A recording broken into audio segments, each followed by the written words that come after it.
Let's move on to rating Trey Lance. We might start this time off with Jono. Jono, what's your rating of Trey Lance's first outing as QB1 for the San Francisco 49ers?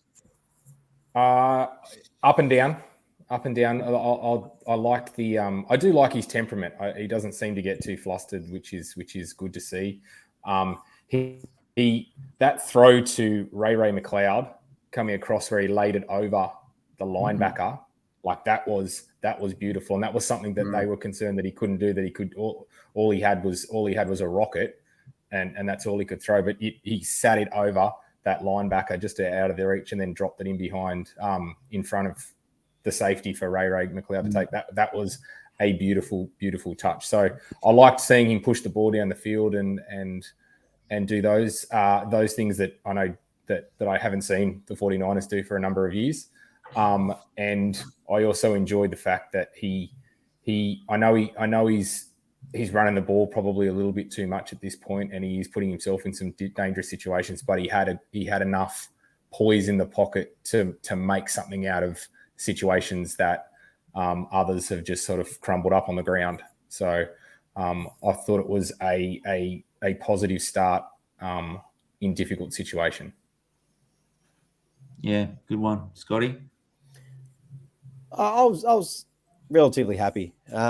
He is still junior, and I've been following him since the start of his career. I've been following Josh Allen. I'm a massive Josh Allen fan. Looking at him in his first few games when he started, and even his first season, his proper first full season, he started the same. So I think people are just so worried, and the 49ers fan base just poos me so much because they just are so quick to rip into him and say, bring Jimmy back. And like, no, we've made the change. We move on. I love his physicality, but of course we also know that that's what's going to bring him unstuck, because that's what's going to get him hurt. And that's why I don't have the drama with them bringing Jimmy back as the backup, because I don't see. I thought it'd be an absolute miracle with his physicality if he can make every start this year. And I think just to have that in the background is such a good thing to have. And Purdy, I like Purdy too. I think he looked really good in the preseason. So for him to learn from both of them will be great come the future. So yeah. Trey's younger than Purdy. Is he? Yeah. There you go. Yeah, he is. He is. Wow. Purdy played 4 seasons at where was he? He was at the name escapes me, but he played, a higher level. He was higher than FCS. And he was pretty good. But anyway, back to Trey. I too, for the first half, thought he was really good. I think those touch on those passes that you mentioned, Jono, I thought that was beautiful. And again, just so lovely to see, based on, Jimmy had strengths in his areas, and this is where Trey's strengths are. And hitting Ayuk, which I thought that PI penalty again, tough, but don't put your hand on him. And then there was another one up the seam to Juwan Jennings again, which were great balls for us to really, those chunk plays that we have missed for a little while. But one of the greatest things I keep finding about him was in here. I watched the press conference with him, and he owned everything. Our previous QB had a tendency just to kind of flippantly, let those things and not answer those questions to the fullest extent. But he owned every one of those things that he got wrong.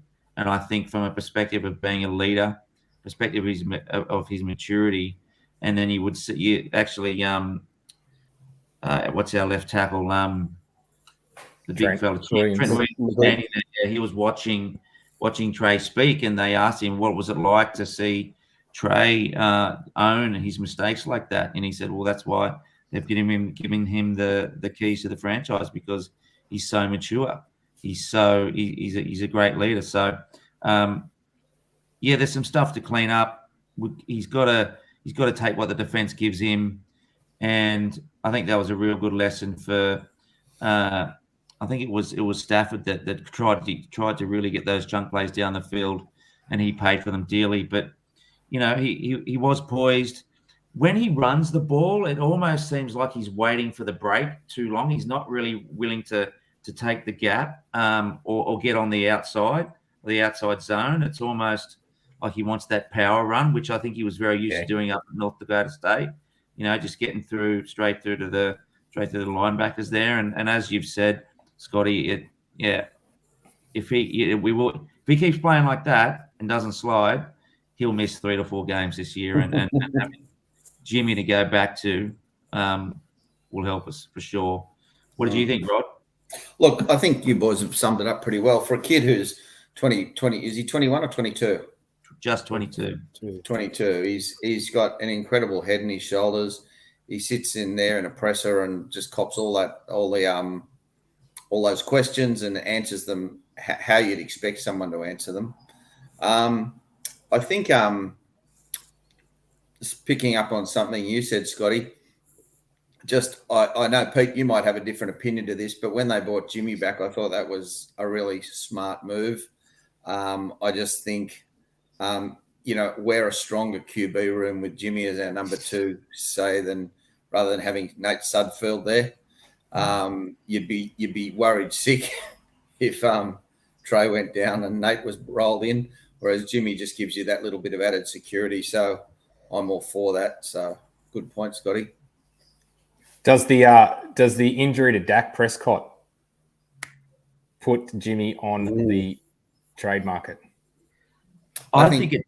Yeah, because I agree with you, Rod. Like I think at least we know that if Jimmy can come in and cover, but at what point do the 49ers go, we're going to flip this for something on offer?